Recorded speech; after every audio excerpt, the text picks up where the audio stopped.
Bom dia, então vamos dar mais início a mais uma aula a respeito do nosso sistema da Trindade.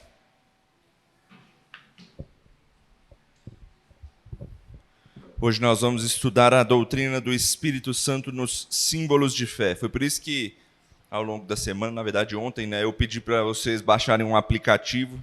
Vocês conseguiram baixar esse aplicativo? Por quê? Porque os símbolos de fé, eles não são muito grandes assim em coisa, mas são três, que a gente tem principalmente, a nossa Confissão de Fé de Westminster, o Catecismo Maior e o Breve Catecismo. E eles têm vários tópicos, então a gente vai ler alguns que tratam a respeito do Espírito Santo para a gente estudar sobre essa doutrina do Espírito Santo. Então, eu já até adiantei aqui sobre os símbolos de fé, quais são. Mas uma pergunta, para que servem os nossos símbolos de fé? Quem sabe?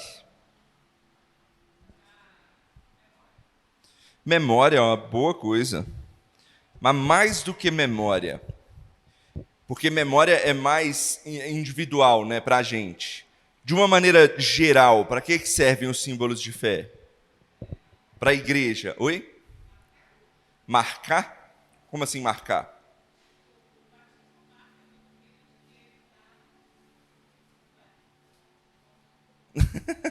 Não entendi muito bem marcar. Mas veja só, os símbolos de fé, eles são as nossas confissões e eles também são considerados os nossos credos. Tipo, o credo apostólico é um dos nossos símbolos de fé, que ele tem lá no final do seu inário.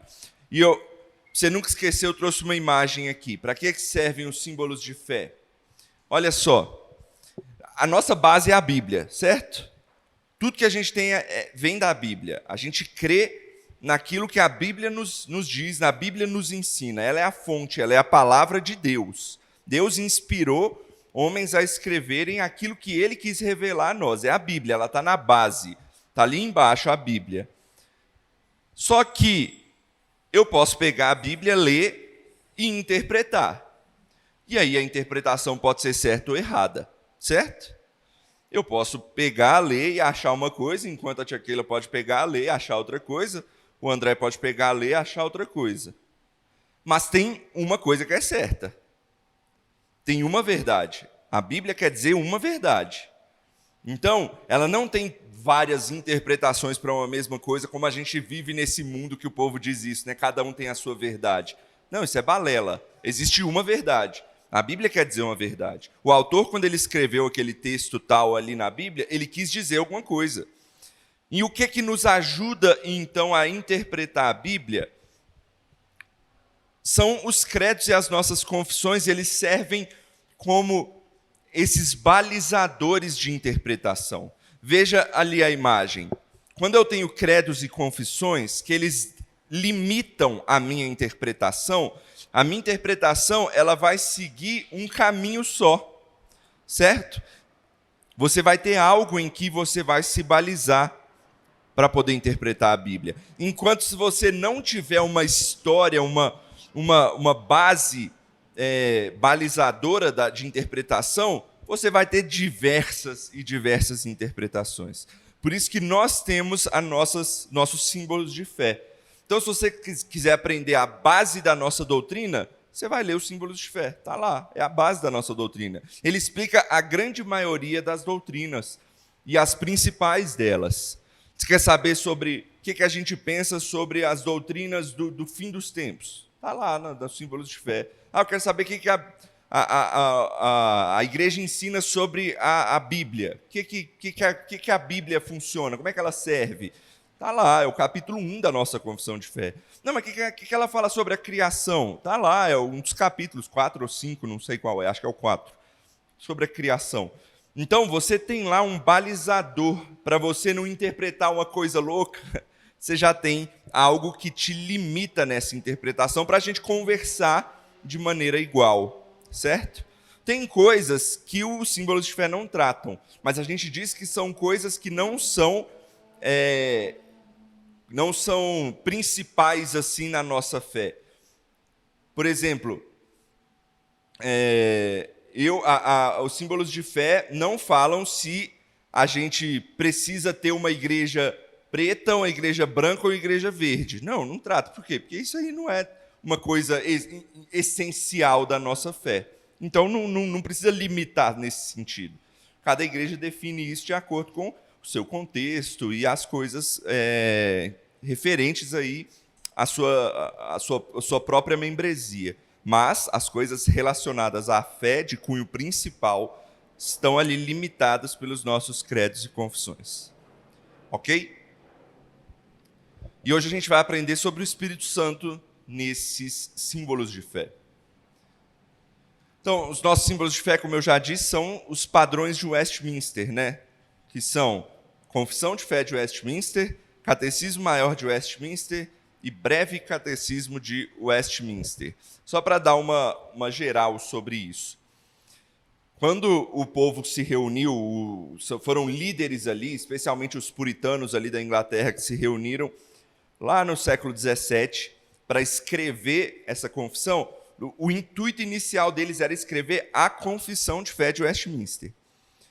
Só que eles levaram vários anos ali discutindo isso e aquilo e tal. E aí, mais para o final, eles falaram, vamos tentar deixar isso aqui mais fácil para memorizar? Então vamos fazer um catecismo, porque a gente guarda mais fácil em perguntas e respostas, né? Aí eles fizeram um catecismo maior. Aí eles falaram, não, mas as crianças precisam também de uma coisa mais fácil, então vamos fazer o breve catecismo. E aí juntou esses 3 símbolos de fé, confissão, catecismo maior e breve catecismo de Westminster. A confissão de fé ela contém 33 capítulos, no qual se resume a base da nossa doutrina reformada e presbiteriana. Por isso que esses são os símbolos de fé que a igreja presbiteriana assume, tá? Por exemplo, a gente está lendo ao longo dos cultos à noite o Catecismo de Heidelberg. Ele não é um específico da igreja presbiteriana. Ele é da igreja reformada. Por isso que a gente aceita e lê e tudo mais. Só que o da igreja presbiteriana mesmo são os símbolos de Westminster. Tá? Outra coisa importante. Quem baixou o aplicativo aí, você vai ver que tem lá documentos, clica em documentos, e aí você vai lá em Confissão de Westminster, Confissão de Fé de Westminster. Quantos capítulos tem aí nessa confissão? Quem já abriu aí, tem um resumo daí dos capítulos. Quantos são? Então, tem 35 aí, e eu disse que são 33. Por quê? Importante explicar. Está aqui, ó. Muitos questionam o fato de não possuir um capítulo específico sobre o Espírito Santo e um capítulo específico sobre missões. Então, mais para frente, outras pessoas se reuniram, discutiram e falaram, não, vamos acrescentar um capítulo específico sobre isso e aquilo. E aí eles fizeram mais esses 2 capítulos, um sobre o Espírito Santo e um sobre missões. Mas será que a Assembleia de Westminster se esqueceu desse detalhe? Será que eles realmente se esqueceram e falaram, a gente não falou do Espírito Santo, né? Não, tem que adicionar mesmo. Não é isso. A confissão de fé e seus catecismos estão repletos de ensino do Espírito Santo. Eles propositalmente falaram, não é necessário ter um capítulo específico sobre o Espírito Santo. Por quê? Porque ele já está permeado em todos os capítulos da confissão de fé. E a gente vai ver isso. Assim, se você quiser ler o capítulo do Espírito Santo, que é o 34 aí, que adicionaram depois, tudo bem, ele vai estar lá sistematizado e reunido, né, nas coisas. Mas todos aqueles ensinos que estão no capítulo 34 já estão na confissão de fé, permeados nos outros capítulos. Então, por isso que é importante trazer a doutrina do Espírito Santo na confissão de fé. Você não entendeu alguma coisa?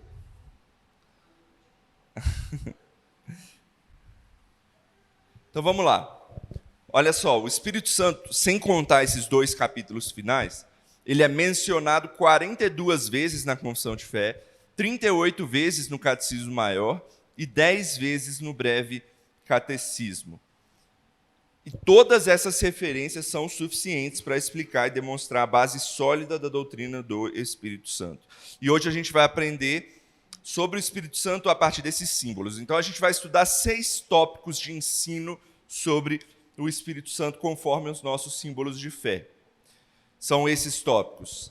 Primeiro, a deidade do Espírito Santo, o Espírito Santo e a palavra, o Espírito Santo e a pessoa e obra de Cristo, né, o relacionamento do Espírito com Cristo, a obra do Espírito Santo de uma forma geral, o Espírito Santo e os meios de graça, e o Espírito Santo e os não eleitos. Então vamos lá, bastante coisa para a gente olhar. E vamos começar do início. A deidade do Espírito Santo. Essa aula, como ela vai tratar da doutrina do Espírito Santo de uma maneira geral nos símbolos de fé, ela vai ser como um resumo daquilo tudo que a gente já estudou. Então vai ser bom para a gente fazer uma revisão. Então, a deidade do Espírito Santo. O fato do Espírito Santo ser Deus.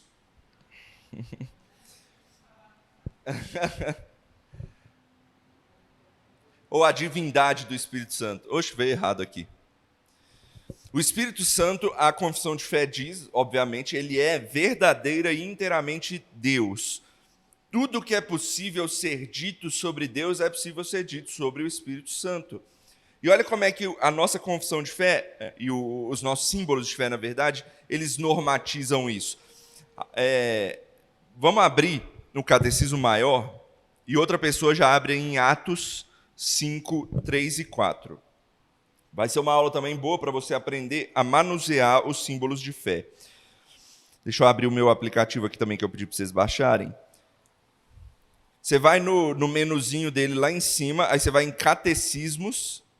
Aqui eles têm todos os símbolos de fé da Igreja Reformada, tá? Nesse aplicativo que eu passei para vocês baixarem. A gente vai só nos de Westminster hoje. Aí tá lá, Catecismo Maior de Westminster. Pergunta 9.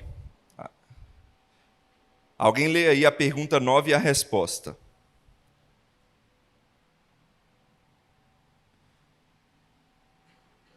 Vocês acharam aí? Conseguiram? Vai lá em cima, tem um menuzinho. Aqui em cima ó, tem um menu. Aí você vai em Catecismos. Aí, ó, Catecismo Maior. Perguntas 1 a 10, no caso, né? E aí você vai na 9. Está lá embaixo. Quem achou aí pode ler a pergunta 9 e a resposta. Quantas pessoas há na divindade?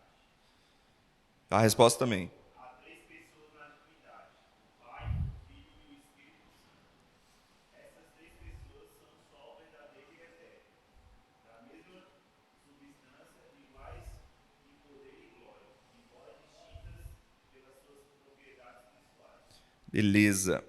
E olha que interessante, o que o catecismo faz? Ele dá a pergunta, quantas pessoas tem na divindade? Ele dá a resposta, explica certinho, e ele ainda te dá as referências bíblicas para você falar, opa, onde está na Bíblia? Por quê? Porque os símbolos de fé, eles não são palavras de Deus, tá? São palavras de homens. Então, eles podem falhar. Então, para evitar ao máximo essas falhas, o que eles fizeram? Vamos colocar aqui todas as referências bíblicas que nos mostram que isso aqui é verdade. Então tá lá, se você quiser conferir, vai estar lá. Essa é a pergunta 9. Olha que interessante, ele diz que os 3 são um só Deus, verdadeiro e eterno, e eles são da mesma substância, são iguais em poder e glória, embora eles são distintos nas suas propriedades pessoais. Alguém lê a pergunta 11.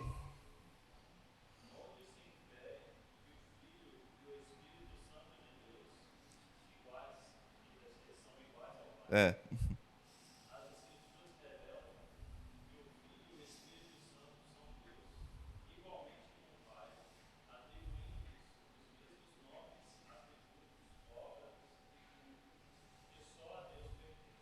O que essa pergunta está dizendo para a gente? Que tudo o que a Bíblia fala sobre Deus Pai, ela fala tudo também sobre Deus Filho e ela fala tudo também sobre Deus Espírito. Atributos, obras, o culto, os nomes, tudo isso é atribuído tanto ao Pai, quanto ao Filho, quanto ao Espírito Santo. E ele vai dar cada referência que mostra, isso aqui é sobre o Espírito, isso aqui é sobre o Filho, isso aqui é sobre o Pai, mostrando que eles são chamados de Deus igualmente ao longo da Bíblia inteira. Eu reservei um texto para mostrar do Espírito Santo. Alguém lê aí Atos 5, 3 e 4.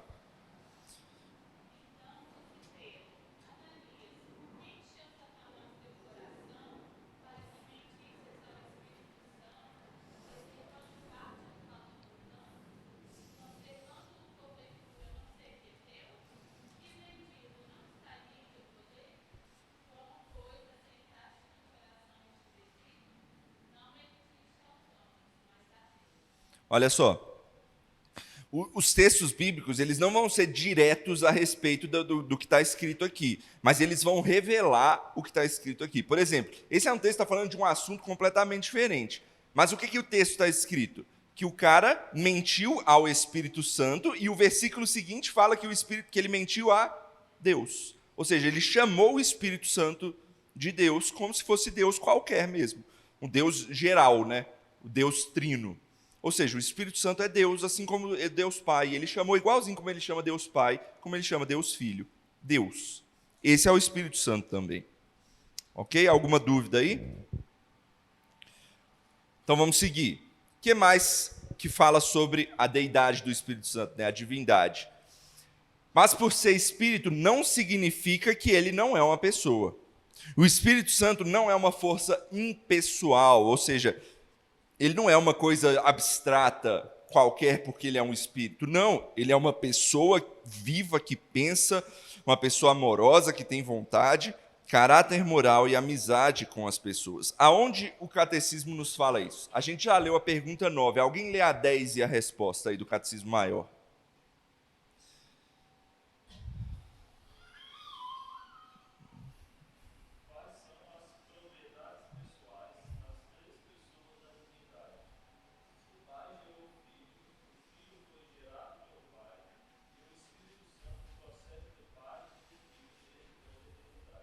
Então, a pergunta é: quais são as propriedades pessoais dessas pessoas? E aí ele fala essas coisas que às vezes confunde a nossa cabeça, né? O pai gerou o filho gerou o pai não, o filho gerou o espírito, e o espírito foi gerado tanto pelo pai quanto pelo filho. O que significa essa coisa toda?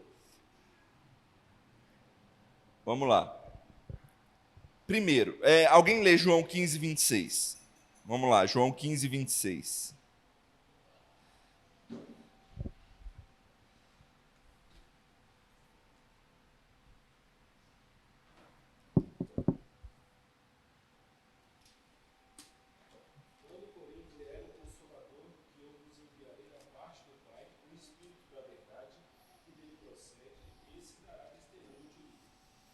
Opa. Então, Cristo está dizendo que alguém vai vir quando ele for assunto aos céus. Ou seja, na ausência de Cristo em pessoa, quem vai ficar conosco em pessoa? Quem está conosco em pessoa? É o Espírito. Ele é uma pessoa, é ele quem se relaciona conosco, é ele quem habita dentro de nós. Então, o Espírito como pessoa que se relaciona conosco. Ou seja, isso aqui é só para explicar que o Espírito é considerado pessoal, relacional, de acordo com a Bíblia. E o que significa, então, aquela questão do gerar? Né? O que significa dizer que o Espírito é gerado eternamente pelo Pai e pelo Filho? É simples. Essa maneira de falar revela a forma de atuação da Trindade, de atuação pessoal mesmo da Trindade. Por exemplo, a Bíblia fala do Pai operando por meio do Filho e do Espírito Santo. Assim como ela também fala que o Filho operando através do Espírito. Mas essa ordem nunca inverte. Você nunca vê o Espírito operando através do Pai. Você nunca vê o Filho operando através do Pai. Por quê? Porque são formas de atuação das pessoas da Trindade. É assim que a Trindade faz. É como se Deus, o Pai, ele fosse uma forma de supervisor ali da redenção, da obra da redenção. O Jesus Cristo, o Filho, ele vem e age na obra da redenção. É ele que vem e faz a obra da redenção aqui. É ele que morre, é ele que ressuscita, é ele que tem obediência total aqui por nós, né, para nos salvar. E quem aplica isso a nós é o Espírito Santo. Tanto aplica aquilo que Deus, o Pai, supervisiona, como aquilo que Cristo, o Filho, né, Deus Filho, fez aqui na Terra. Está vendo? São as formas de atuação da Trindade. É isso que significa a questão do gerar. Não significa gerar no negócio de ele nasceu. Não é que Jesus teve um nascimento ou algo assim como Deus, né? Ele teve um nascimento como homem, mas ele é eterno como Pai, assim como o Espírito é eterno como Pai e o Filho também. Ok? Alguma dúvida? Então, sigamos. Segunda coisa. Segundo tópico, o Espírito Santo e a palavra. Essa unidade sobre a palavra de Deus e o Espírito Santo, né, nos símbolos de fé, ela é a que mais cita o Espírito Santo, ao longo de todos os símbolos de fé. Por quê? Porque a instrumentalização da palavra a nós só funciona em conjunto com o Espírito Santo, de forma eficaz, né? De forma eficaz, a palavra só funciona em conjunto com o Espírito Santo. Se alguém lê a Bíblia e não tiver o Espírito Santo ali agindo, vai ser como se ela estivesse lendo um livro de ficção, um livro de não ficção, um livro de história e por aí vai. Entendeu? Não vai servir para muita coisa. Talvez ela aprenda sobre a história dos judeus, ela aprenda sobre o cristianismo, mas se o Espírito não atuar ali de forma eficaz, não vai servir para o principal, que é relacionamento com Deus, religação com Deus, né? Daí vem religião. Então vamos lá. Onde é que o nosso catecismo mostra isso? Eu estou primeiro no catecismo e depois a gente vai entrar na confissão também. Alguém lê a pergunta 2 aí do catecismo maior de Westminster?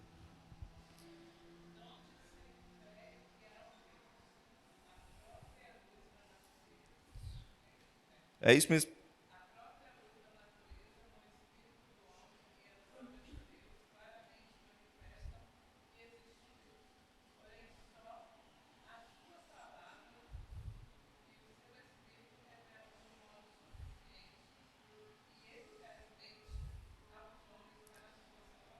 Veja aí a parte final aí dessa resposta, né?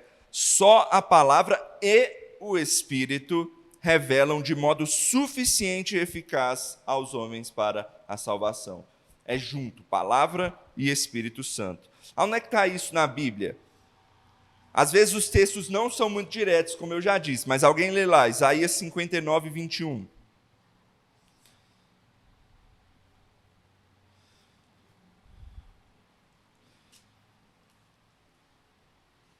Eu já abri aqui, deixa eu ler. Quanto a mim, esta é a minha aliança com eles, diz o Senhor. O meu espírito, que está sobre ti, e as minhas palavras, que pus na tua boca, não se apartarão dela, nem da dos teus filhos, nem da dos filhos dos teus filhos, não se apartarão desde agora e para todo sempre, diz o Senhor.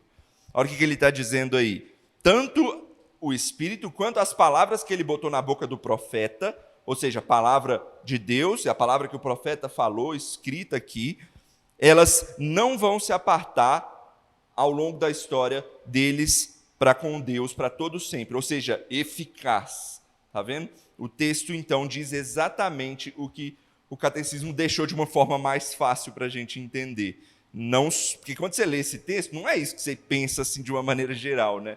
Mas aí o catecismo ele pega e transforma e facilita isso para que a gente entenda a doutrina. Mas não só na questão de salvação. A palavra e o Espírito, eles andam juntos o tempo todo. E a confissão de fé, ela deixa isso ainda mais claro ao dizer que é o Espírito que fala a nós na Escritura. Vamos para a confissão de fé agora? Aí você vai lá no menuzinho do seu aplicativo, aí vai em documentos, aí tem lá confissão de Westminster, e aí você vai no capítulo 1. Quando está 1.10, o primeiro antes do ponto é o capítulo, e o depois do ponto é a seção que está. Então é a seção 10 do capítulo 1. É a última seção do capítulo 1. Alguém lê aí para a gente, confissão de fé 1.10.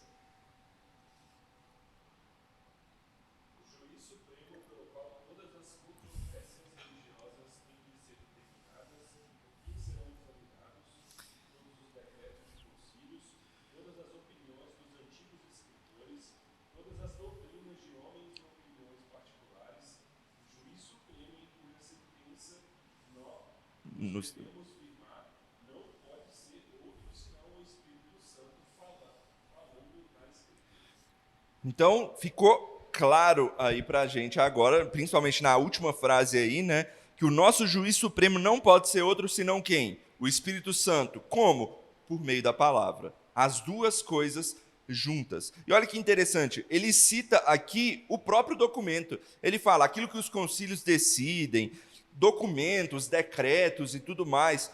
Isso não é palavra de Deus, mas isso tem que ser analisado como? Por meio do Espírito Santo, falando na palavra de Deus. Então, para resumir, a palavra escrita ela não tem poder para salvar sem a obra associada do Espírito Santo. Não podemos esperar que o Espírito nos conduza à parte da palavra. Aí ele vai falar das duas coisas, né? Se eu desejo a palavra sem o Espírito, isso vai me levar a um intelectualismo vazio. Eu vou ser até inteligente, eu vou saber o que está escrito aqui, mas aquilo não vai queimar no meu coração. Você lembra quando os discípulos, lá no caminho de Emaús, encontram Jesus ressurreto? Jesus, ele fez aquilo queimar no coração deles, né? E eles até falam, não nos queimava o coração quando a gente estava falando com ele? Porque é diferente quando Deus age no seu entendimento teológico. Não é mero intelectualismo. Assim como também desejar o Espírito sem a palavra vai levar você a fanatismo e irracionalidade. Porque você vai ter as questões, você vai até crer aí nas questões do Espírito, mas você não vai entender a verdade, aquilo que o próprio Deus quer demonstrar. Vai ser loucura, vai ser fanatismo, entendeu? Então a gente precisa sempre ter as duas coisas de forma conjunta. Para a gente resumir melhor, de que forma então o Espírito está ligado à palavra? Vou dar 3 formas aqui.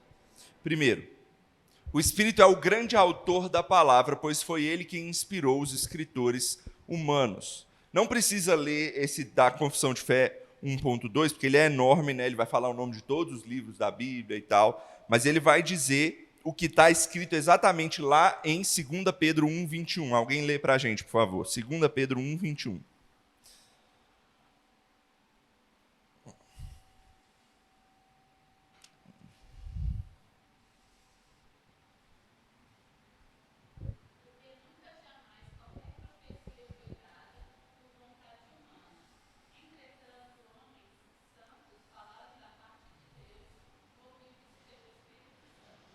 Olha só, é exatamente o que está escrito lá na confissão. Dessa vez eles só copiaram e colaram. Copiou o que está na Bíblia e colou lá. O que aconteceu na hora que se escreveu a palavra de Deus? O Espírito Santo moveu aqueles homens a escreverem exatamente o que está aqui. Não significa que o Espírito ditou na cabeça deles as palavras exatas, tá? Não, tanto que eles escreveram coisas do próprio contexto de vida deles, a sua forma de escrever, foi uma coisa mais orgânica, não foi uma coisa ditada, tá? Mas é o Espírito que os moveu a fazer dessa forma. Outra forma pela qual o Espírito está ligado à palavra. A palavra é um instrumento, mas o Espírito é quem abre os olhos do homem para a fé no Evangelho revelado na palavra. A Confissão de Fé fala isso lá no capítulo sobre a fé salvadora. Vamos lá no capítulo 14. Manda ver. Essa questão da escrita e da revelação de Deus, tem gente que acha que é como se fosse Um transe, né? fecha lá e coloca no outro e faz as coisas, né? Mas o que é mais difícil, às vezes, da gente compreender na nossa mente foi o feito em Moisés, né? Porque Moisés escreveu o Pentateuco. São livros gigantescos, histórias gigantescas e com detalhes minuciosos ali que foram registrados. Sim. Então, você vê que é impossível mentalmente Moisés criar tudo aquilo e revelar tudo aquilo, mas era totalmente possível que Deus o iluminasse, o inspirasse e que mesmo assim, na escrita, tivesse ali a expressão, as características de Moisés, que foi o autor dos livros. Sim. Então, quando a gente pega as cartas, por exemplo, de Atos, que pega Lucas, que tem as suas similaridades, né?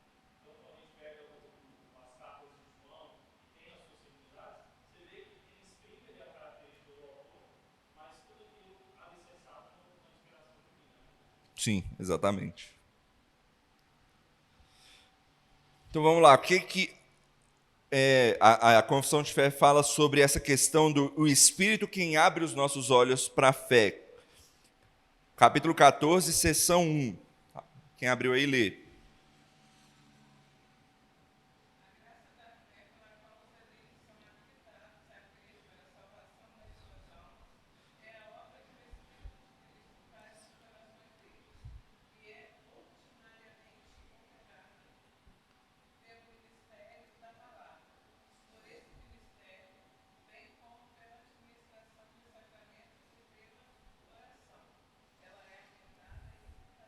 Esse primeiro capítulo, essa primeira sessão já fala um monte de coisa, mas o que a gente vai focar aqui é que ele fala primeiro, a fé, ela é dada, ela é habilitada aos eleitos para crer na salvação, né?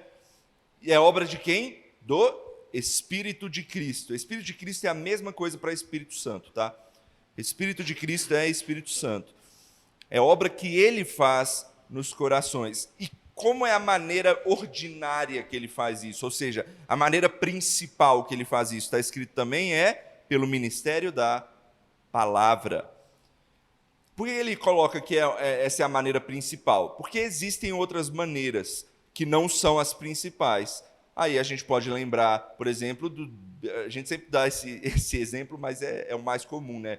Crianças, bebês que morrem na sua infância sem ter o entendimento, sem ter o conhecimento da palavra. Aí é o Espírito que age, mas é de uma maneira que não é ordinária, é extraordinária, é uma coisa fora do comum. Mas ele age quando é necessário agir assim. Agora, no geral, como é que a gente chega à salvação? Pela palavra, colocada a nós e habilitada a nós a fé pelo Espírito Santo. As duas coisas juntas. E isso está lá em Efésios 2,8, que é o texto bem conhecido, né? Pois pela graça sois salvos, mediante a fé, não vem de vós, é dom de Deus. Pronto, a fé é dom de Deus. 3. A terceira maneira pela qual o Espírito está ligado à palavra. Então, além de abrir os olhos para a fé, o Espírito ilumina os crentes a entenderem as Escrituras. Aí vamos voltar lá no capítulo 1 da Confissão de Fé. Seção 6. Ela é meio grande, mas eu só vou ler uma parte aqui que é importante. Todo conselho de Deus é concernente a todas as coisas necessárias para a glória dele, para a salvação, fé e vida do homem, ou é expressamente declarado na Escritura, ou pode ser lógica e claramente deduzido dela. Agora, a Escritura nada se deve acrescentar em tempo algum, nem por novas revelações do Espírito, nem por tradições dos homens. Reconhecemos, entretanto, ser necessária a íntima iluminação do Espírito de Deus para a salvadora compreensão das coisas reveladas na palavra. Ou seja, é o Espírito quem nos ilumina a entender aquilo que a palavra de Deus tem a dizer para nós, em coisas concernentes à fé, à salvação, certo? Isso está lá em 1. É importante a gente ler esse texto é extremamente importante. 1 Coríntios 2, 9 a 12. Eu não coloquei aqui, né? Desculpa, gente. 1 Coríntios 2, 9 a 12. É um texto extremamente importante para falar sobre o Espírito e a palavra. Quem achou aí pode ler.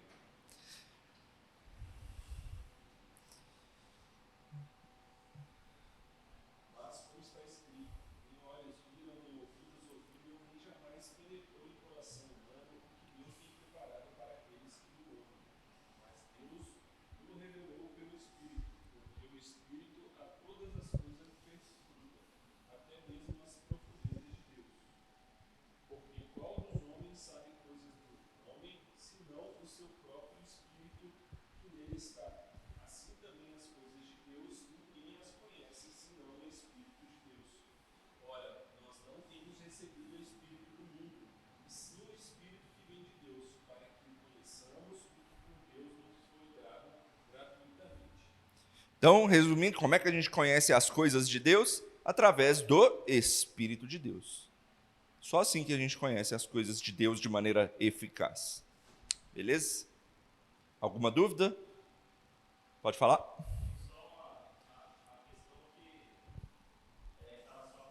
Mano, consegue fazer o review? Valeu.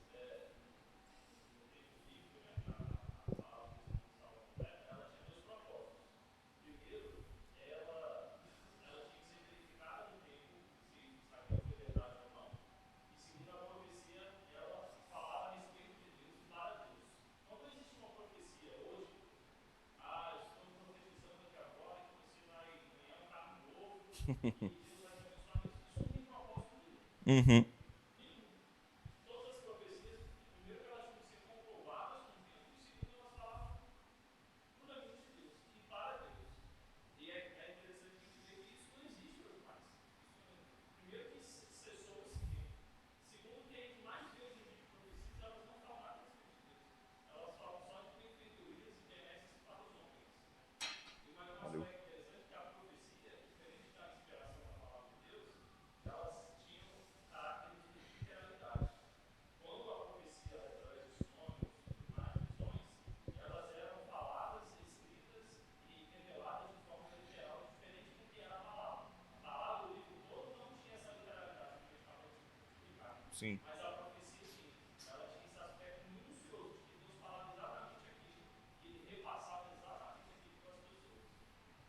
Legal. Aí volta no que o Lucas falou, né? Que o Espírito sem a palavra, né? Essa irracionalidade que a gente vê hoje. Porque as pessoas não estão presas à palavra, elas querem esse mover sobrenatural, espírito, um Exatamente. negócio sentimentalista, bem emotivo, que mexe com o coração, que a alma até arrepia, mas a pessoa não volta para a palavra. Então é muito por isso que elas caem nessa. Vou profetizar na sua vida, você vai ter um filho, vou profetizar que vai ganhar um carro, você vai comprar uma casa nova, as pessoas querem aquilo, porque é um mover sobrenatural. Não tem muito dinheiro, não tem dinheiro, gastei desse errado, mas Sim. o carro vai aparecer, entendeu? E, a- e ainda usam a Bíblia para dizer, não, é porque a letra mata. E o espírito vivifica. Completamente fora do contexto do texto. Então vamos lá, próximo tópico. Então a gente já falou da divindade do Espírito Santo e do Espírito e da palavra. Mas como é que é a relação do Espírito com Jesus Cristo? Esse é o nosso próximo tópico. A confissão de fé ela vai nos revelar duas verdades centrais a respeito da relação do Espírito com Jesus. Vamos lá. Duas coisas principais. Primeira, o Espírito foi o responsável pela sua concepção ao encarnar-se. E aí você vai ver por que isso é importante. Vamos lá. Confissão de Fé 8:2. Deixa eu ver, talvez esse texto seja um pouco grande. Mas o que eu só quero dizer aqui é a segunda parte, que é aquela parte que a gente conhece do credo apostólico, tá? Sendo concebido pelo poder do Espírito Santo no ventre da Virgem Maria e da substância dela. Aí ele continua, as duas naturezas inteiras, perfeitas e distintas, a divindade e a humanidade, foram inseparavelmente unidas em uma só pessoa, sem conversão, composição ou confusão. Aí essa pessoa é verdadeiro Deus e verdadeiro homem, porém um só Cristo, único mediador entre Deus e o homem. O que eu quero dizer com isso? Eu coloquei o texto de Lucas ali, mas é o texto exato que ele fala que o Espírito concebeu o Jesus Cristo no ventre de Maria. Por que essa ação do Espírito Santo é importante? Veja, a obra do Espírito na encarnação resultou na criação simultânea da humanidade de Jesus a partir de Maria, ou seja, Jesus ele é homem, perfeitamente homem, igual eu e você, 100% homem, não muda nada. Só que ele tem uma coisinha também, extremamente importante, mas também na sua concepção imaculada pelo Espírito. O que é esse imaculada? É a preservação da sua humanidade sem pecado. Jesus Cristo, ele só é sem pecado como homem porque ele foi concebido pelo Espírito Santo. Só por isso. Esse é o motivo pelo qual Jesus não tem pecado. Ele foi concebido pelo Espírito Santo. Ele é Deus. Deus não tem pecado. Ok? É só para deixar de uma maneira mais lógica, né?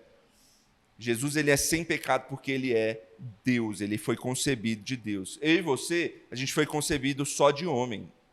Meu pai e minha mãe me fizeram homens. E aí o pecado veio junto. Jesus Cristo não. Jesus Cristo ele não descende só de Adão, mas ele descende de Deus. Ele é concebido também pelo Espírito Santo. Essa é a primeira coisa importante a respeito da relação do Espírito e Deus. Alguma dúvida? Segundo, Esse talvez é o que causa mais polêmica. O Espírito capacitou Jesus para realizar a sua obra. Vamos ver o que a confissão fala sobre isso? Continua aí no capítulo 8. Vai ser no capítulo 8, seção 3 e seção 5. Vamos lá, seção 3. Como essas sessões são grandes, eu vou ler a 3, aí eu deixo vocês lerem a 5, que ela é menorzinha. Olha só, o Senhor Jesus, em sua natureza humana unida à divina, foi santificado e sem medida ungido com o Espírito Santo, tendo em si todos os tesouros de sabedoria e ciência. Até aí, esse é o ponto que eu quero focar. Isso está lá em João 3,34. Alguém lê para a gente João 3,34. Vocês podem conferir aí que todos esses textos que eu estou usando, eles estão nas referências da própria confissão, tá? Por isso que a confissão é um instrumento extremamente importante e válido para a gente usar. Pois o enviado de Deus fala as palavras dele, porque Deus não dá o Espírito compreendido. O que esse versículo quer dizer? É o que a confissão mostrou para a gente, né? Ou seja, é o Espírito quem capacitou a Jesus em suas palavras e atos no poder da sua pregação. Ou seja, por que Jesus fazia milagres? Como que Jesus, na verdade, fazia milagres quando ele veio na Terra? Aí, normalmente, a resposta das pessoas é porque ele é Deus. Não, ele se esvaziou quando ele veio à Terra. Ele é Deus ainda quando ele estava na Terra? É, mas ele estava aqui meio suprimido um pouco, assim, porque ele se humilhou para se tornar homem. Como é que ele fazia? Pelo poder do Espírito Santo. E olha como é que isso é legal.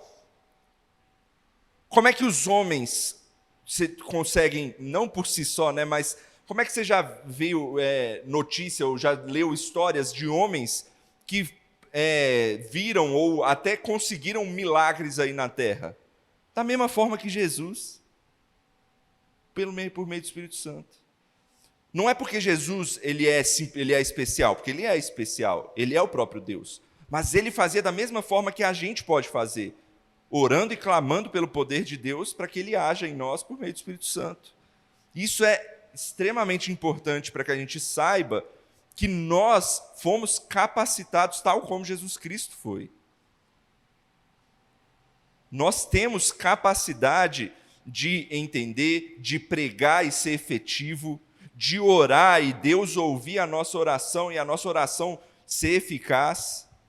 Por quê? Porque também nós somos dotados do Espírito Santo por sermos cristãos. Isso é extremamente importante, beleza?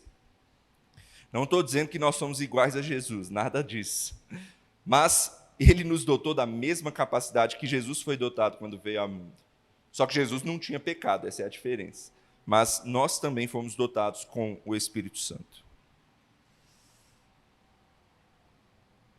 E, além disso, confissão, seção 5, capítulo 8, seção 5. Alguém pode ler aí para a gente, por favor?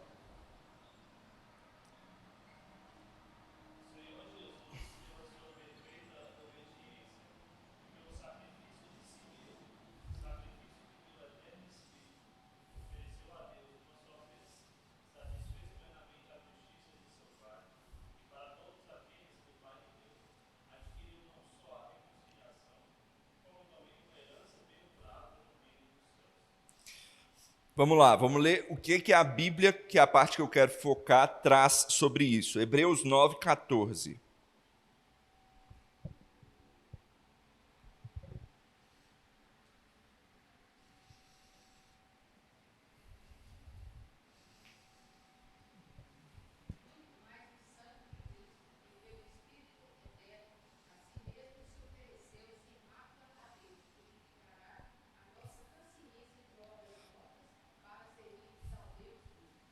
Como é que Cristo ofereceu o seu corpo sem mácula? Foi por intermédio, foi por meio do que está escrito ali? Do Espírito eterno. Olha só o que a Bíblia está ensinando para a gente, a confissão traduz isso para a gente de uma maneira mais palatável, né? Cristo ofereceu sua obediência perfeita e o sacrifício de si mesmo por meio do Espírito eterno. E sem a obra do Espírito, sua obediência e sacrifício teriam sido impossíveis. Olha só a relação do Espírito com Cristo. Mais uma vez, isso mostra que Cristo ele estava totalmente dotado do poder do Espírito Santo para conseguir completar a sua obra na terra, como homem que ele era, assim como nós. Então, a gente também precisa imitar Cristo nisso, agir dotados do Espírito Santo de Deus, para que a gente faça aquilo que Deus requer de nós. Ok? Próximo tópico, alguma dúvida?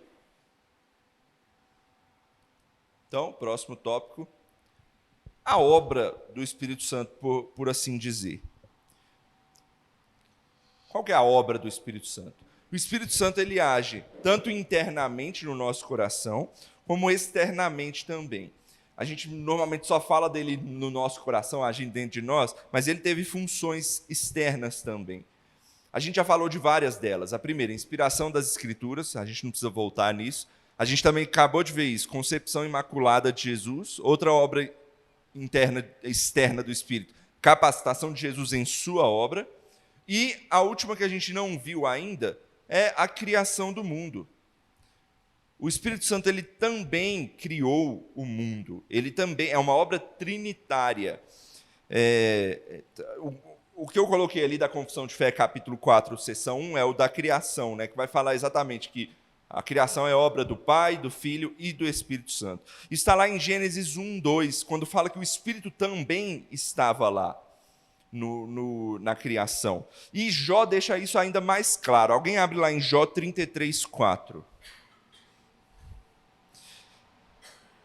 Às vezes a gente não entende nada do que está escrito lá em Jó, porque é um tanto de coisa poética lá escrita, mas tem muita verdade lá. E olha o que Jó fala.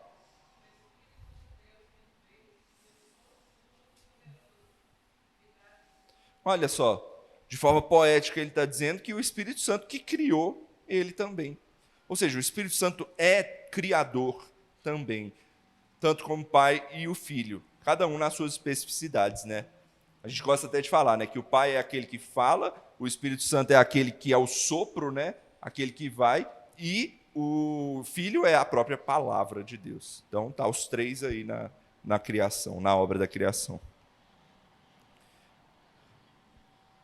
E agora as principais, né? As obras internas do Espírito no coração do homem. Vou falar 3 aqui. Primeiro, o Espírito aplica os benefícios da obra salvadora de Cristo a nós. Vamos lá no Catecismo Maior. Vamos voltar aí. Vai lá no menuzinho, Catecismos. Catecismo Maior de Westminster. Vai lá na seção das perguntas 51 a 60. E a gente vai ler das 57 a 59. Elas são curtinhas. Olha o que elas falam. Opa, eu não coloquei ali, né? Catecismo Maior, 57 a 59. E alguém aí já engatilha Tito 3, 5 e 6. Eu vou ler aqui as perguntas e as respostas rapidamente. Pergunta 57. Quais são os benefícios que Cristo adquiriu pela sua mediação? Cristo, pela sua mediação, adquiriu a redenção juntamente com todos os mais benefícios do pacto da graça. Ou seja, quando Cristo ele veio e se tornou o nosso mediador perfeito, ele nos redimiu. Obra da redenção. Está resumida aqui. Aí 58. Como nos tornamos participantes desses benefícios que Cristo adquiriu, ou seja, dessa redenção? Tornamo-nos participantes dos benefícios que Cristo adquiriu pela aplicação deles a nós, que é especialmente a obra do Espírito Santo. Ou seja, é a obra do Espírito Santo comunicar a salvação a nós. E aí, a 59 vai acrescentar: quem são feitos participantes da redenção mediante Cristo? A redenção é aplicada e eficazmente comunicada a todos aqueles para quem Cristo a adquiriu, os quais são nesta vida habilitados pelo Espírito Santo a crer em Cristo conforme o Evangelho. E onde está escrito isso? Tito 3, 5 e 6. Quem abriu aí pode ler. Não por obras de justiça praticadas por nós, mas segundo sua misericórdia, ele nos salvou mediante o lavar regenerador e renovador do Espírito Santo, que ele derramou sobre nós ricamente por meio de Jesus Cristo, nosso Salvador. Ou seja, a obra de Cristo ela é feita e aplicada a nós pelo Espírito Santo, que é aquele que nos regenera, que é aquele que nos abençoa, nos ilumina, nos instrui, tá vendo? A aplicação daquilo que Cristo fez é dada a nós por meio do Espírito. Aqui é praticamente igual, né? Nos dispõe, nos habilita a crer, só que de uma maneira mais geral. Está lá na Confissão de Fé 7:3, que ele vai ser o capítulo que fala da aliança de Deus com os homens. Aí ele vai falar do Espírito nos habilitando a crer. Eu vou passar aqui para a gente não perder tanto tempo. E é o Espírito que nos habilita a fazer boas obras. Esse é importante. Tem um capítulo na nossa Confissão de Fé que fala exatamente de boas obras.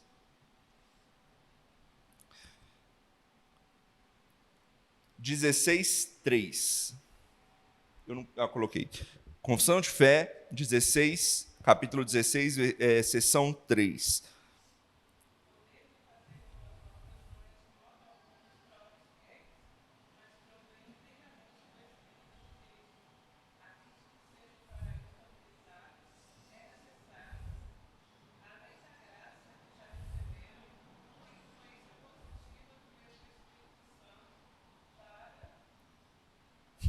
Inventou um verbo aí, obrar, para obrar neles.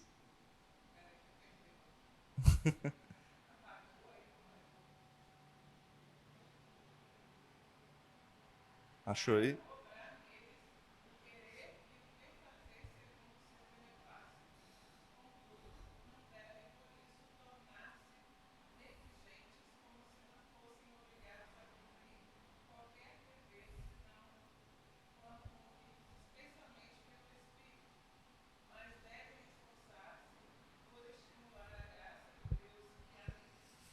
Essa sessão fala muito mais do que eu estou trazendo aqui. Ela é extremamente importante. A gente faz boas obras, por quê? Porque a gente é habilitado pelo Espírito Santo a fazer. Isso é a primeira coisa. O crente faz boas obras porque Deus nos habilita a fazer. Aí você pode até se perguntar, tá, mas e o descrente quando ele pratica boas obras? Né? Porque tem um descrente que ele pode ir lá no doar comida, doar um agasalho e por aí vai. É boa obra, né? De certa maneira. Isso. Eles podem fazer dessa forma, mas isso não é eficaz para a salvação deles ou para obediência a Deus, porque eles não fazem isso em obediência a Deus. Eles fazem isso por quê? Porque Deus colocou um senso de moral dentro da gente. Quando a gente foi criado, Deus colocou um senso de moral. Ele nos colocou um negócio que a gente chama de desejo pelo eterno. A gente tem isso dentro de nós, está dentro do nosso coração, essa lei moral que Deus já colocou aqui gravada no nosso coração. Por isso que o homem, mesmo descrente, ainda assim sente um desejo de fazer boas obras de vez em quando, mas ele não faz isso em obediência a Deus. Só faz isso o crente que é habilitado pelo Espírito Santo. Então, primeira coisa. Por isso que ele diz aqui, né, é necessário, além da graça que já receberam, uma influência positiva do Espírito Santo para, então, obrar neles, né, para que eles seja aplicado isso a eles, segundo a boa vontade de Deus. E o final é interessante. Contudo, não devem, por isso, tornar-se negligentes. Sabe? Isso é extremamente importante. Porque, às vezes, a gente acha que, por ser crente e simplesmente pelo Espírito já agir em nós, a gente não tem essa obrigação de fazer essas coisas. Não é pela questão de obrigação. Eu sou salvo e o fato de eu ser salvo não me deixa desobrigado. Não é isso. Não é porque uma coisa não está ligada à outra. Eu faço boas obras porque o Espírito Santo age em mim e me faz fazer isso. Isso é uma comprovação da minha salvação. É isso que eu quero dizer. Para resumir essa parte, portanto, vemos que a vida do cristão depende sempre da obra constante do Espírito Santo no seu interior. Se o povo de Deus deve desfrutar dos benefícios da salvação e viver uma vida santa, eles devem permanecer em união, em comunhão ininterrupta com o Espírito. Eu até coloquei os trechos aí da nossa confissão que falam sobre isso. da importância do agir do Espírito Santo na nossa vida, está aí, se você quiser gravar aí, capítulo 13, sessões 2 e 3. É o capítulo que fala justamente da santificação, né? Então vamos para o próximo tópico. Está acabando. Faltam 2 tópicos. O Espírito Santo e os meios de graça. O que são os meios de graça? A gente já falou sobre isso antes. O que são os meios de graça? São ordenanças que Deus nos deu para nos ajudar na nossa caminhada cristã. O nosso catecismo maior vai dizer quais são os meios de graça. Ele vai resumir aí na palavra, nos sacramentos, igreja, comunhão aqui, e oração. Ele resume nesses 3. Está nessa pergunta ali, 154 do nosso catecismo, se você quiser lembrar, assim, memorizar, está lá os meios de graça. Da palavra, ele continua, no Catecismo Maior, pergunta 155. Vamos lá, Catecismo Maior, pergunta 155. Se alguém abriu aí, pode ler.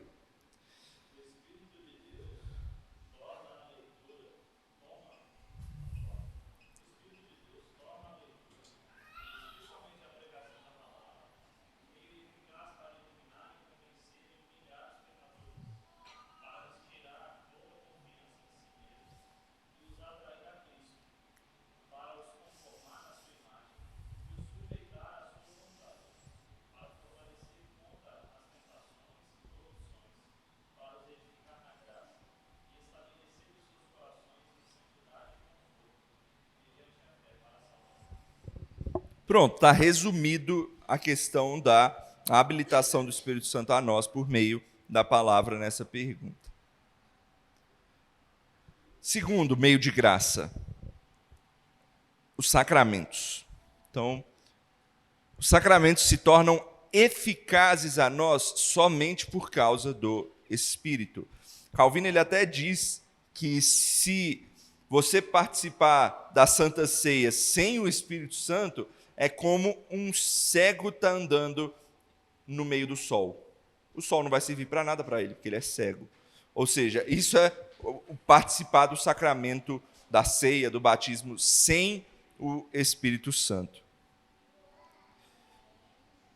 No batismo é o Espírito quem sela o participando, confirmando os seus benefícios na salvação.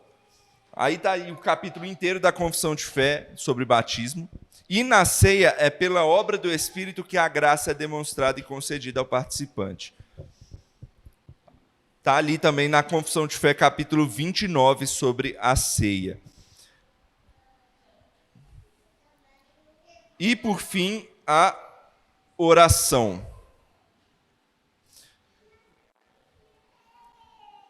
Deixa eu já adiantar aqui, né? Então, na oração, nós somos auxiliados pelo Espírito a confessar nossos pecados e agradecer, e sem a ajuda do Espírito nós não conseguimos orar. Tem até o versículo que fala, né, que o Espírito Santo é aquele que nós não sabemos orar, mas é o Espírito Santo que nos auxilia nesse trabalho, nesse exercício de relacionamento com Deus. E por fim, vou passar rápido aqui, né, porque já acabou o meu tempo. Sobre o Espírito Santo e os não eleitos. A confissão de fé diz que o Espírito age também nos não eleitos. Como que isso acontece? Deixa eu abrir lá, confissão de fé, capítulo 10, seção 4. Que essa parte pode causar dúvidas. Olha lá, os não eleitos, posto que sejam chamados pelo ministério da palavra e tenham algumas das suas operações comuns do Espírito. O que são essas operações comuns? Boas obras, serviço na igreja, até pregar a palavra, um crente pode fazer isso.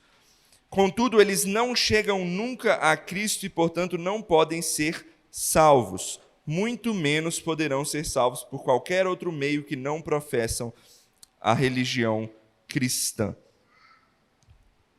Ou seja, o Espírito Santo ele também age nos não eleitos como? Para a reprovação. É o oposto dos eleitos, que ele age para a salvação.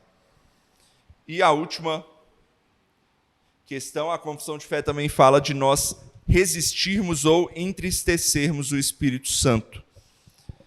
Sobre resistir, quando a pessoa resiste ao entendimento da pregação da palavra que ela escuta, ela então resiste ao Espírito Santo ao fazer isso. Quando você resiste à palavra, resiste à pregação, você está resistindo ao Espírito Santo. E sobre entristecer o Espírito Santo, é quando nós, no contexto ali, está falando de expressões de santidade, né, como não se irá, não falar palavras torpes e tudo mais. Ou seja, é o Espírito quem nos santifica. E se a gente não demonstra santidade, a gente está entristecendo o Espírito Santo. Para terminar. Então, os nossos símbolos de fé são claros e contundentes em expor a doutrina do Espírito Santo. Não se faz necessário esse capítulo adicional sobre o Espírito Santo, mas ele vai servir aí simplesmente para reunir as informações em um lugar só.